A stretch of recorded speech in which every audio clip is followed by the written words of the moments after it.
بسم اللہ الرحمن الرحیم۔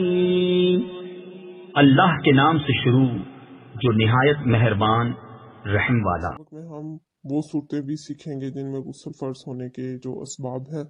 اس سے پہلے ہم سیکھیں گے زخم کی پٹی کے بارے میں۔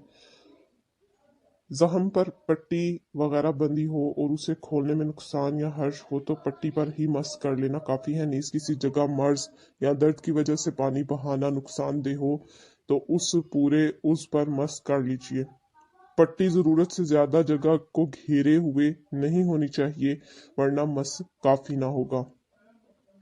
اگر ضرورت سے زیادہ جگہ گھیرے بغیر پٹی باندھنا ممکن نہ ہو، مثلاً بازو پر زخم ہے مگر پٹی بازو کی گولائی میں باندھی ہے جس کے سبب بازو کا اچھا حصہ بھی پٹی کے اندر چھپا ہوا ہے، تو اگر کھولنا ممکن ہو تو کھول کر اس حصے کو دھونا فرض ہے غسل میں۔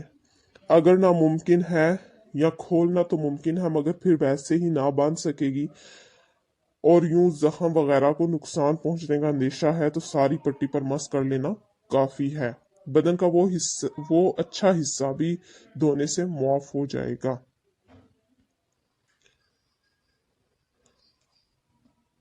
اگر پٹی زخم پر بندھی ہوئی ہے تو اس صورت میں کیا احتیاط کرنی چاہیے، اس کے بارے میں آپ کو بتایا گیا ہے۔ مزید غسل فرض ہونے کے 5 اسباب سیکھ لیں۔ پہلا سبب ہے منی کا اپنی جگہ سے شہوت کے ساتھ جدا ہو کر مخرج سے نکلنا۔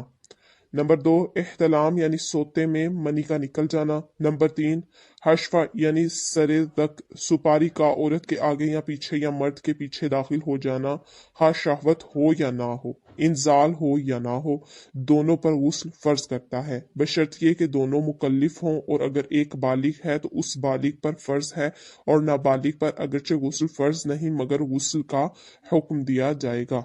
نمبر 4، حیض سے فارغ ہونا۔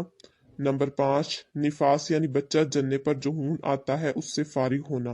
ان صورتوں میں غسل فرض ہوتا ہے۔ یہ 5 صورتیں ہیں غسل فرض ہونے کی۔ مزید